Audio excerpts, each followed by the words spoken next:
The views and opinions expressed in the following program are those of the participants and do not necessarily reflect those of KSMQ Public Service Media Incorporated or its assigns.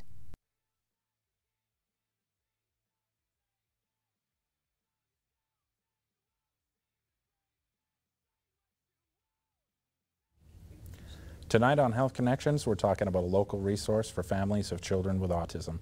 Stay with us. You're watching Health Connections.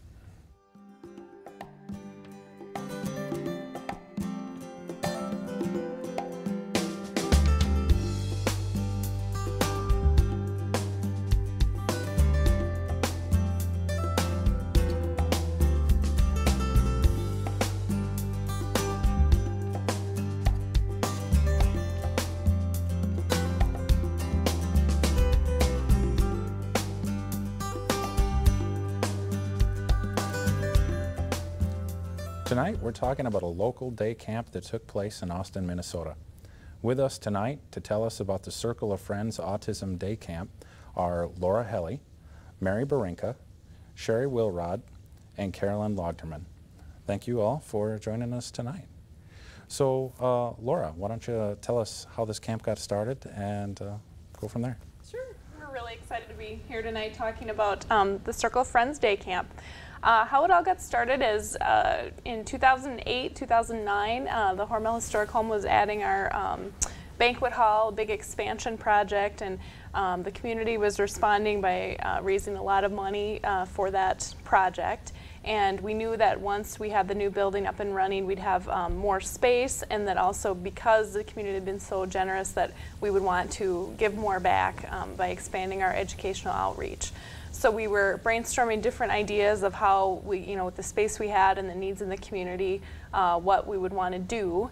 And that's when the idea came up that local autism camp was really needed, that there was a large population in Austin, and that the closest any kind of camp programming was in the Twin Cities area. So, in fact, Mary Brinka was one of the people in the room who said, there's really a need for the camp. I have a 9-year-old daughter with autism, and I had been actually looking for opportunities for her, and the closest I could find was in a suburb of the cities area for even a day camp. They have residential camps. The Autism Society of Minnesota has kind of a variety of camps available to kids on the spectrum, starting as young as 6 years old up into adults. And as I was doing research, they had a variety to choose from, something that I could find for her, but considering driving an hour and a half each way every day for a week, given the disability, really wasn't a possibility. So we started to look at something locally in Austin that likely would be very appealing to our local kids, but also maybe draw from southern Minnesota since there was nothing offered for so far away. So how many kids were at the camp? We had 25 campers registered, and we did in fact pull from the region. The bulk were from Austin, but we had campers from St. Ansgar, Iowa, Rochester, Leroy, Blooming Prairie, Albert Lee. So it very much was a southern Minnesota regional camp. So how about the ages, all around 9 years old, or just kind of a variety of ages? From entering 1st grade through 5th grade. We kind of, as we planned and organized, thought we wanted to keep it somewhat of a narrow age group so that the learning styles and levels and abilities would be within a certain range that we could manage with one staff. And that's what we ended up with. By that time, the children usually have some form of workable communication system in place, and they've, once they're beyond kindergarten, they're able to work in a group somewhat and have enough skills where we felt that would be a good age to start something like this. Now, autism has been a very difficult disease affliction for science to be able to really handle and for healthcare to really be able to do anything with. There isn't a blood test that says you're autistic, you're not autistic. I mean, that has to go through this long transition. And nowadays, most of the handling of autism is being done in school systems. Sherry, could you tell us a little bit of kind of how the school systems handle it and maybe partnered in this camp? Sure, Sean. I'm a special education supervisor with Austin Public Schools, and so I was actually in close communication with Mary early on, which was very helpful. We were able to disseminate some information to families so that they would be aware of the camp and the opportunity to register for this. Another aspect was we also, through the school district, provide extended school year programming during the summer. And so we wanted to make sure that it wasn't conflicting so that families wouldn't have to choose one program over the other, or that families could get, or students could get more opportunities throughout the summer. And so we worked closely together early on. Once they had the dates for the camp set, I planned our extended school year programming around those dates so that students could get more opportunities. And two, a lot of our staff members were involved in working at the camp. So they were able to then help also at the school programming and at the summer camp. So it was really a win-win situation for us all to work together. We were able to capitalize on the really good resources in that they have staff resources in the public schools, which was a win-win because they were so qualified and experienced, plus the children were familiar with a lot of these people, which really helped the situation. So it was a really good collaborative effort. Great. So, Carolyn, you were actually there as one of the supervisors, the adults, for the kids. How did the week go for you? How did the camp go for you? Well, it was, by and large, so rewarding for all entities, the staff, and the families, and certainly first and foremost the students, the kids, the campers. And I feel very fortunate to have been not only in the planning process with being on the advisory team, but then to just see it evolve into the type of inaugural camp it was. You just saw the facial expressions, the social interactional types of things going on, and the planning that went into that by all of the staff, as you had mentioned, certainly a collaborative effort. From the schools, as Mary and Sherry had said, we didn't have a problem in gaining staff for this. They were ready, and we knew, who would probably want to be involved, and I'm sure they certainly were. And just the planning that went on, I mean, this was new to us, but we were able to, four of us, our director, Ms. Hanslick, and Laura and Mary and I were able to go up to visit with Mary Powell from the state and gain some great insight on the camps that she runs. She and her staff. Mary was the state interim executive director at the Autism Society of Minnesota at the time, and it was really good timing for us because when I contacted her as far as advising us on where to go in this endeavor, she was the best contact because she had started from the ground up the camps for the Autism Society of Minnesota, and she was very familiar with Heather, who ended up being our director. And I had asked Heather for some advice as to where to go to start this, and Heather was so humble and didn't come forward at first, but with Mary's prompting, Mary Powell from the Autism Society of Minnesota, she said, "Have you asked Heather to be your director?"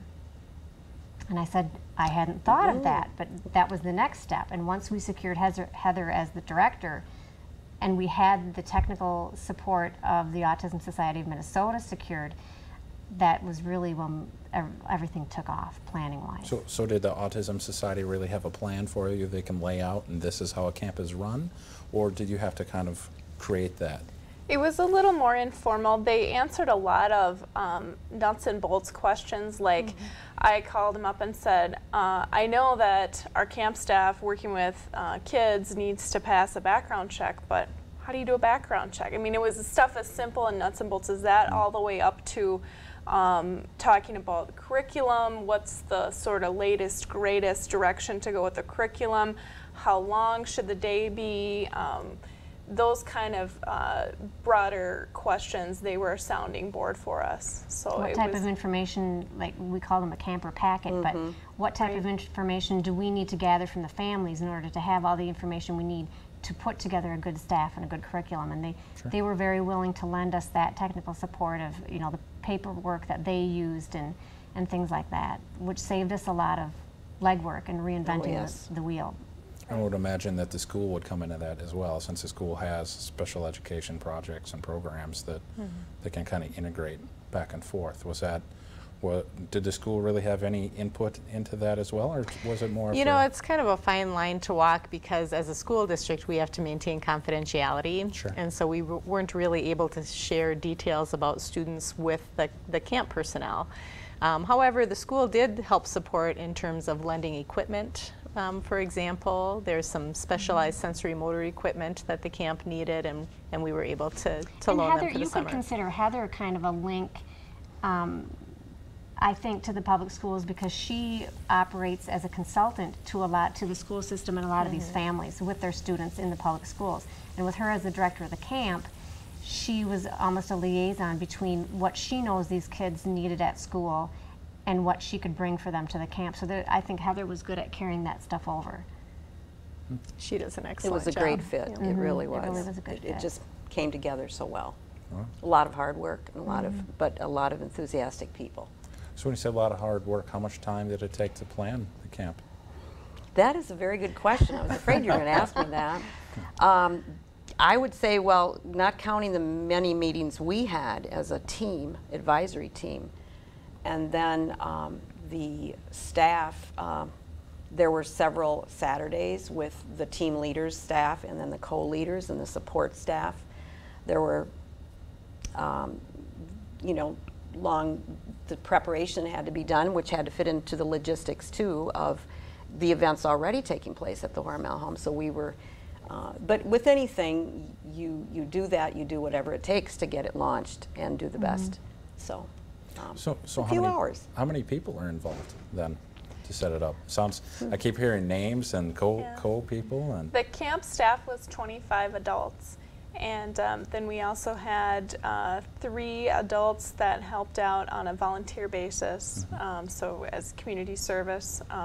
So that brings you to 28, and that is just to get those 5 days of camp gone. That's not any of the prep work that the committee did ahead of time. So it was pretty intensive. 28 on-site adults for 25 kids plus the time before. So Right. it's a really huge commitment to make it happen. Right, absolutely. And, you know, as we were planning and especially working with the budget, we probably could have done it with less adults, but having more adults there helped the kids engage. A couple of things that made this a unique camp that you wouldn't see for a mainstream kid is there was a quiet room and also a sensory room.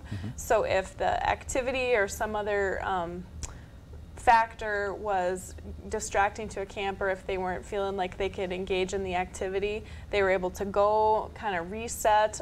I'm not a clinician, so I can't speak to, you know, physically, biologically what all is happening, but some of the kids would go swing on this big swing that we had in the sensory room. Some of them would rock. Some of them would go in like a low-tech squeeze machine, like sit under a beanbag kind of thing, and then be able to come back to camp. And that's where sending a kid with ASD to a mainstream camp might not work, because if something sets them off and they're not able to engage, there's no quiet place to go and get back into the swing of things. So that made a big difference. And also having the staff there to help them spot, how are you doing? Is now a good time? Do you want to take a time out? Those kind of things we were able to do and keep the camper successful all the way through camp. So do the staff members go through any sort of special training, or is it just people who volunteer and you partner with them with someone who's more familiar? Or? Well, we did have a special training that Heather Hanslick actually, gave. Gosh, it was, I believe, 2 or 3 days before. But that was the entire staff, and then there were like mini trainings leading up to that point. Talking about camp philosophy and things that you had just said to help all campers feel successful, and how things may be needed to be built in. You were just saying that some little campers might, and we aren't sure maybe that perhaps lighting might just be enough to on that given day. Maybe their system is not ready to take on the bright lights or the noise level. And some of the beauty of having plenty of staff members, you know, maybe this little camper needs to have a built-in sensory time tomorrow or this afternoon. So, you know, we can build that in on their schedule if they're not able to really tell us that. So it really took a lot of folks to really read the situation. Some campers we knew ahead of time. They did need sensory breaks built in, so we did that. But to speak to the preparation of the staff and the education of the level of the staff, well, the beauty of the whole thing was that the staff that was recruited generally had an educational background working with kids with autism already, and so they were already at a level of understanding and experience. So a lot of that stuff they came to camp knowing about. So they could then get to know through the camper packets that the parents sent in the special needs and idiosyncrasies of each special camper, and then teamwork throughout the week to accommodate those various campers. And as a parent, to me, that was one of the huge differences of sending my child to a camp like this versus something at the YMCA or something the Salvation Army might offer, is that usually if and I can, because Meg's very high functioning, I could sign her up for something at the Y or something, you know, that general education kids can attend, or mainstream students, I should say. But then I'm the one doing the educating and the preparation. So this was a dream come true for me because all that stuff was done by the staff. They were experienced and knowledgeable and had that to begin with right off the bat. Right, and as Mary had mentioned, Heather, the camp director, is also employed by Austin Public Schools as our autism consultant. And so she has done many trainings with our paraprofessionals and teachers on working with students with autism. So it was really a good fit because many of the camp workers came from the public schools, they'd worked with Heather, they had the training, and were able to address those needs. I feel like we should mention that Heather really would have been here tonight were she not on a very well-deserved vacation. Right. We'll very forgive true. that for once. So, And part of her experience is that she, not only did she pretty much develop the curriculum and lead the charge for this camp, but she, I think, is the camp director now for 2 or 3 different camps through the Within the Autism state. Society of Minnesota. That's great. So she's comes very highly regarded and well experienced. Very well versed. and Very great. deserving of a vacation. We'll have to stick her picture in the show somewhere sometime. Yes. That'd be great. So speak to your daughter, Mary.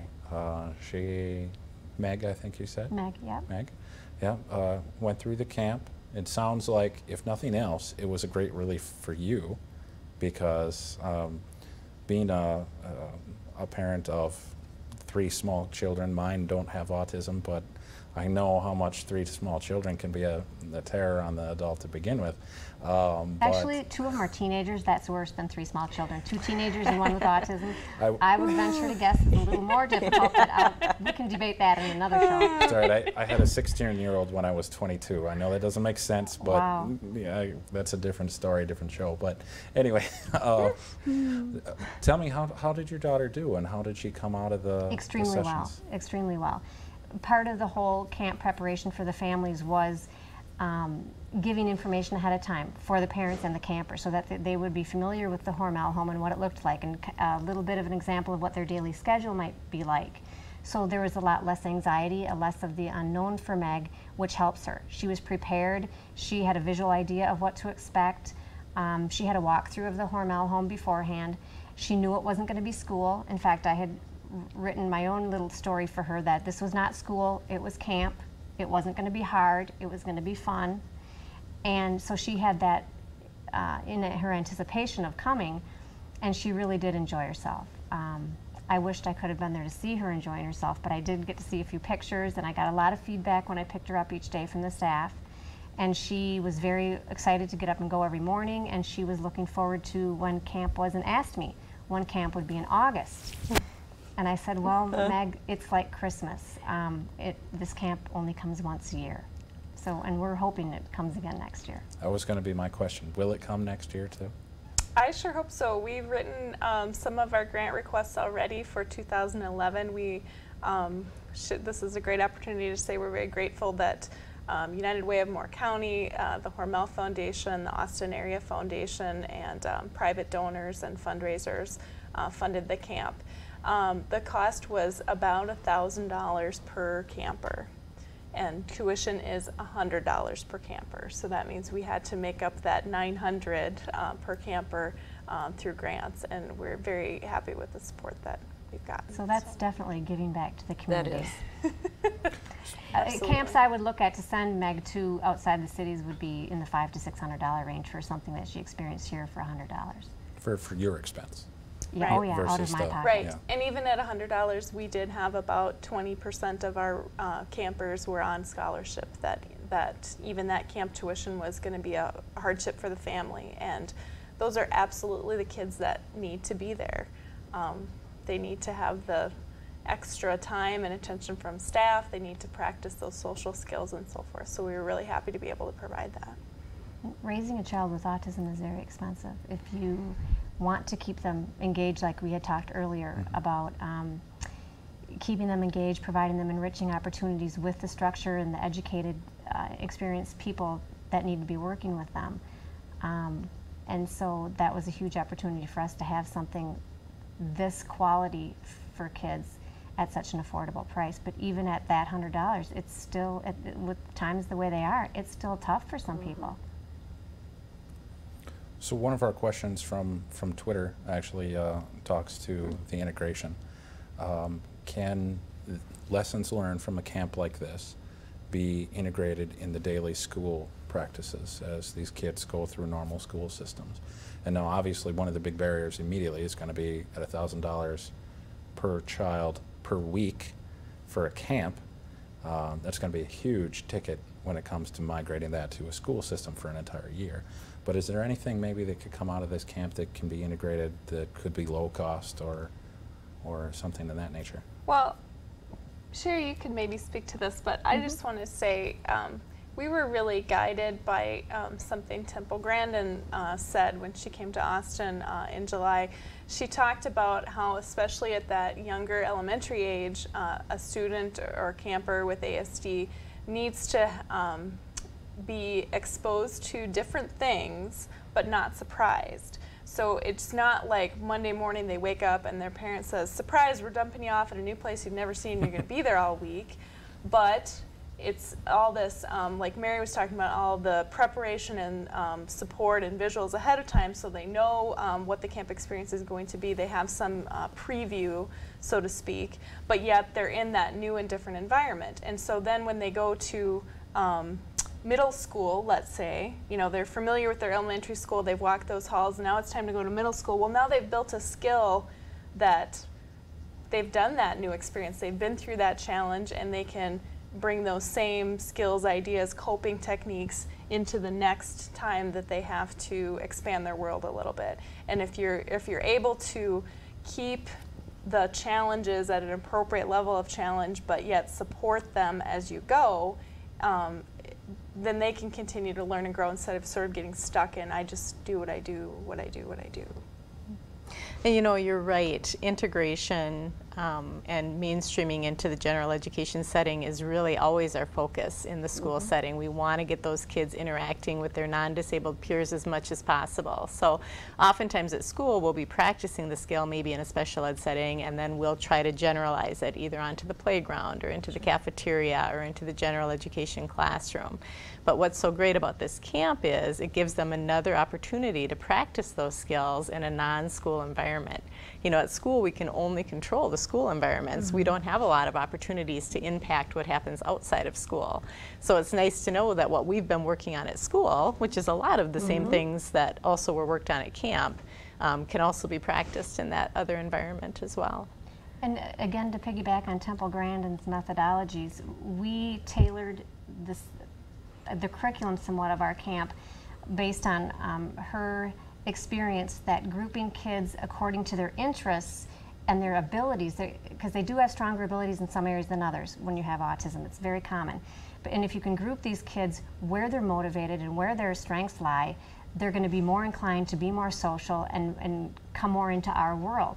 And I think that is something we can carry over into the schools more. For example, I could explain to my daughter's IEP team, she loves music and she excels in acting type situations, so she definitely needs to be mainstreamed for music, and she's very successful there. And if she could be, you know, maybe in her play group during recess, maybe pair her with girls who have a similar interest, she'll automatically have more common with those girls, and she will tend to blossom more socially. So just keeping the uniqueness and the interests and motivations of that child in mind when you're placing them in the mainstream settings that they can be in public school benefits that child. And that's a low-cost idea. It's That's free. a very Yeah. low-cost. And that open communication is so Exactly. helpful. Mary's very good about maintaining that open communication to advocate for her child. So we're hoping to see another camp next year. As long as we can get funding, we can get a camp. If there's parents and grandparents who are watching the show and have an autistic child, they want to get involved, how are they going to find out about next year's camp? And how is that communication going to go out there to get more of the community involved?